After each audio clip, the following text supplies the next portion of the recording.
Last week on Back 40, we kicked off our 64-acre experiment by getting acquainted with the birds, the bees, and the deer, or lack thereof, on the property.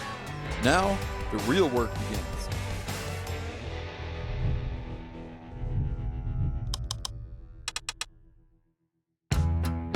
I have a lot to learn and a lot to get done.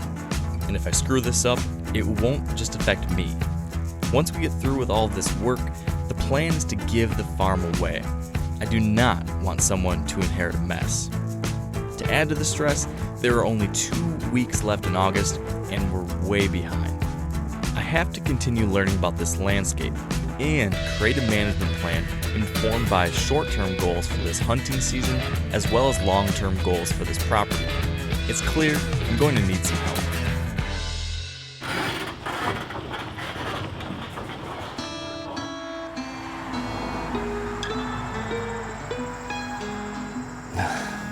Well, I guess I didn't realize quite how big this is going to be. And so I have questions about how I'm going to get it off the trailer. I'm really bad at putting shit together, so I have questions about how I'm going to put this together and get it working. I'm bad with engines. I'm a little bit out of my depth.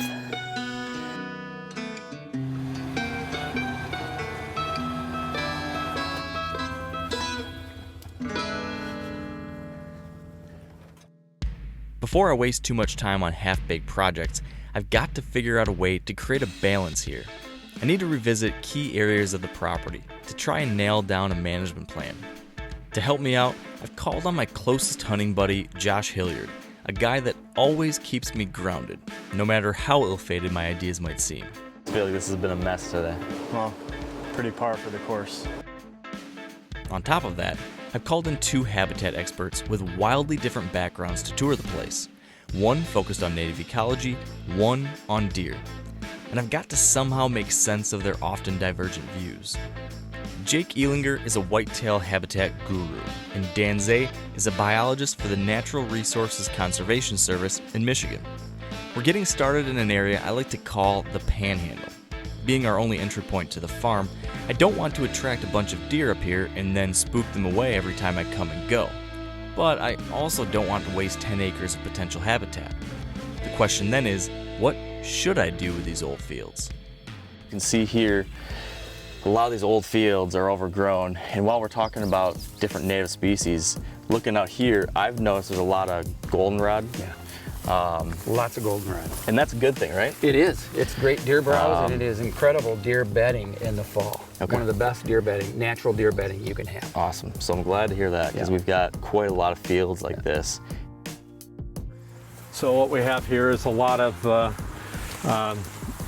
tall goldenrod. Yep. This is Solidago altissima gigantea. Curly dock, plovers, trifolium, mullen. Is there a lot of wildlife value in this habitat right here? Good stuff, not so good stuff? It's cover, but there's a lot, you don't have a lot of diversity. Yeah. And so there's a lot of potential to amp it up. And I like grasslands. So doing something like that, I imagine, would provide benefits to, if you've got mixed forbs, flowers, and grasslands, that would benefit pollinators, birds, and deer, turkeys, the whole gamut, probably? The whole gamut. And most of the warm season grasses, the prairie grasses, are bunch grasses. So that provides a lot of pathways for wildlife to move through. Yeah. And so that's a huge advantage. But our grassland resources are really vastly depleted. And even if you could just do a prescribed burn in the spring, and that'll boost everything up.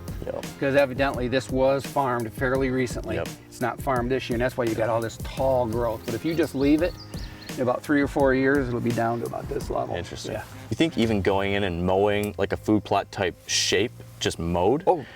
Not seeding anything, but then just cutting everything back, and then all of a sudden you got a little opening and new stuff. That probably would. And you'll be amazed at how the deer are going to follow that. That's what I was thinking. Just literally 4 hours with a brush hog. Yeah. Okay.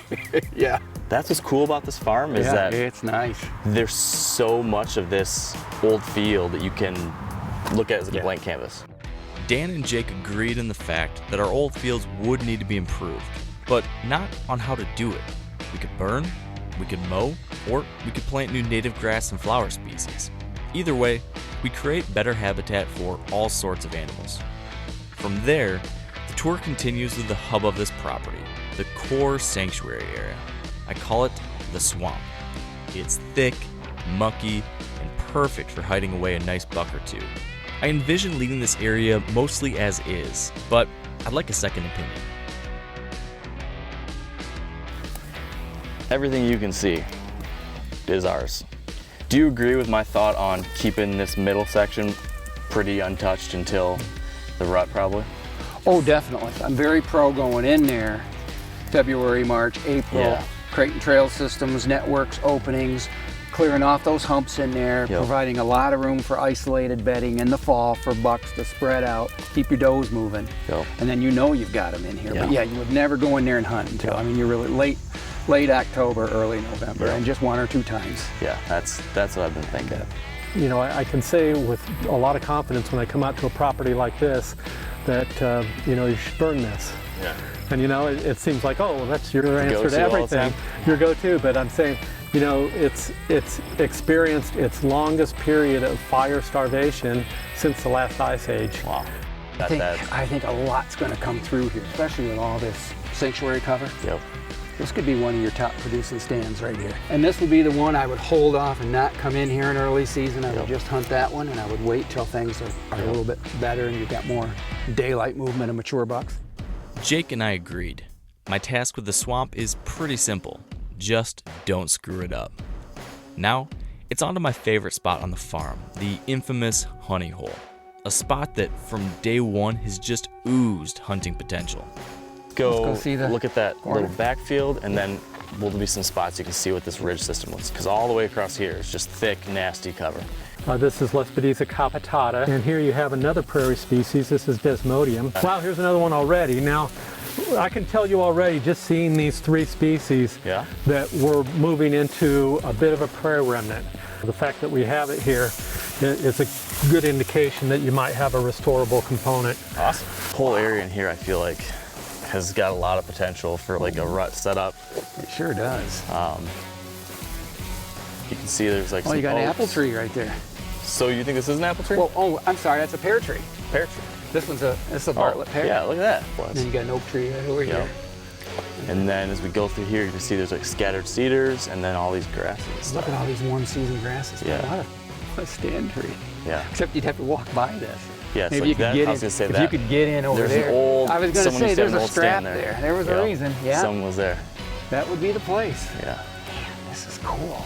This is unique in that it has these long stalks on the flower. Yeah.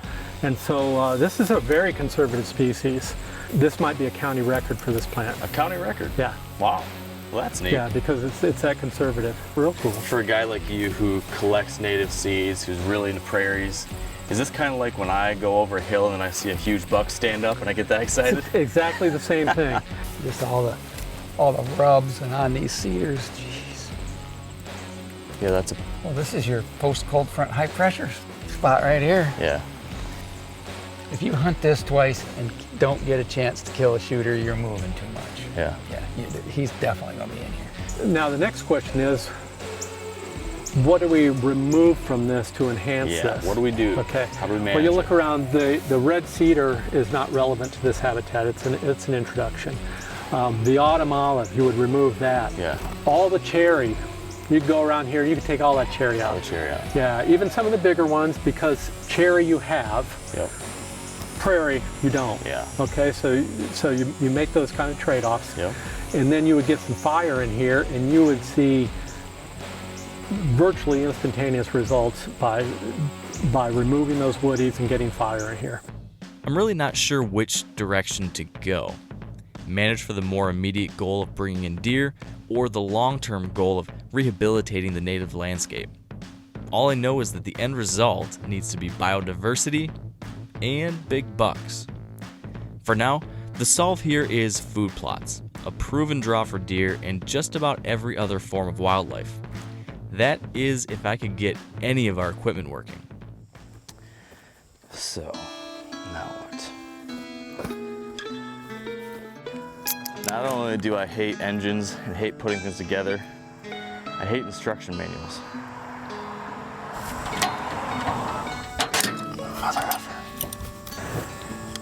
Yeah, I don't have a big enough wrench or socket on the right tools. God dang it. I'm gonna have to go to the store. So what the hell is this for? Gas. We need gas.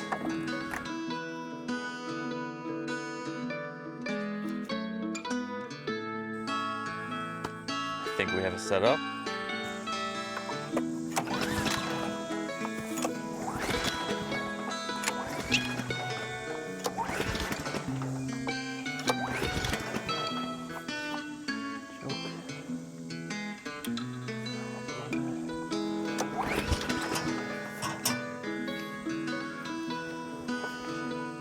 This thing kind of terrifies me. Just waiting for it to blow up on me.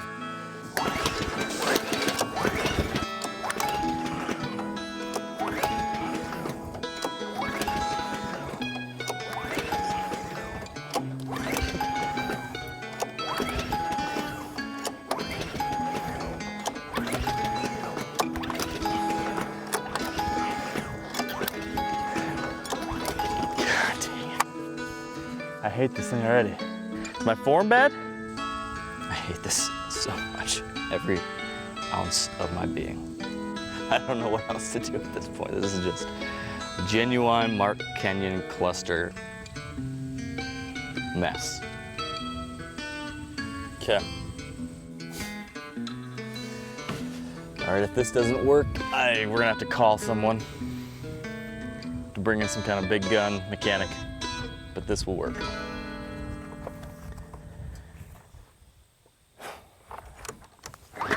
Yeah! I'm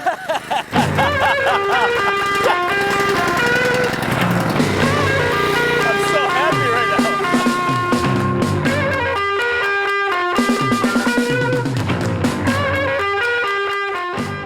Coming off of the high of actually getting to mow some space for food plots, it's time to prep for hunting. Finally. I definitely need help too, so I called on MeatEater's own Ben O'Brien to lend a hand to me and Josh in the heat of the Michigan summer. So we can't hit full speed unless you put your seatbelt on, but if you put your seatbelt on, I'll take you for a real ride. I didn't come to Michigan and mess around. No. But I want to take us into the swamp, and there's a tree I want to set up right in the edge of the high ground in the swamp, and I think there's going to be bucks cruising it during the rut.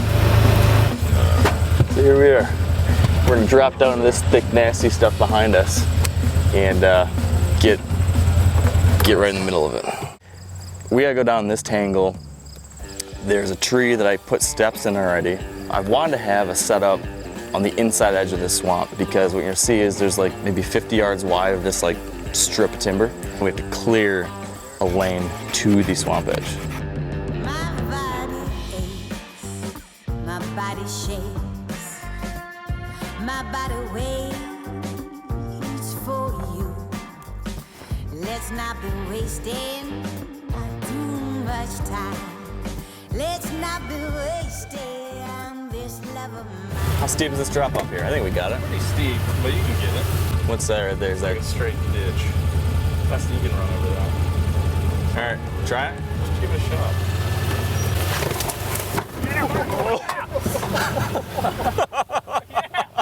There goes the axe.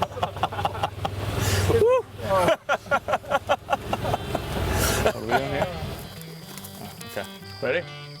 Uh-huh. Keep them coming. Oh, that had spin on it. That had a spin on it. Let's do this one really high. Okay.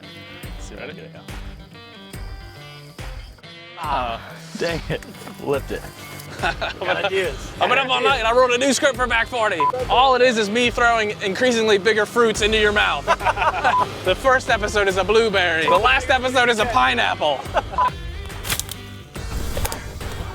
Trio bee stings here on my arms.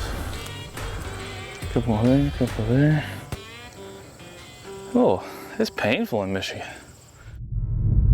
Yeah, man, when it all falls in place and you see that first fruit of your labor, you can't help but swell up with pride and smile a lot.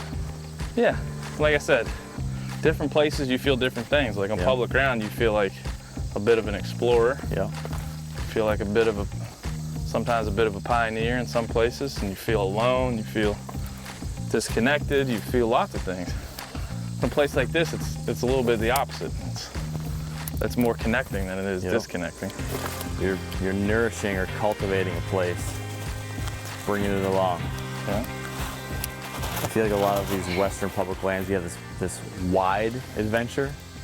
Here you have a deep adventure. Yeah, it's narrow. Yeah. It's narrow. What's the moment for all this crazy work? It'll all pay off. When is it? Is it when you kill your first deer? No, it'll be that first hunt, and you see some deer step out, and that first deer comes walking into a food plot, or that first turkey comes out and feeds in an area that we prepped. I think that's when it'll start to feel like, if it's the first time you see an animal using it, enjoying it, that is a very cool moment. Next time on the Back 40, it's officially hunting season, and Steve and Yana show up to chase old Bushy. And things get a little He's coming at you. squirrely. Oh yeah, there he is, on the ground.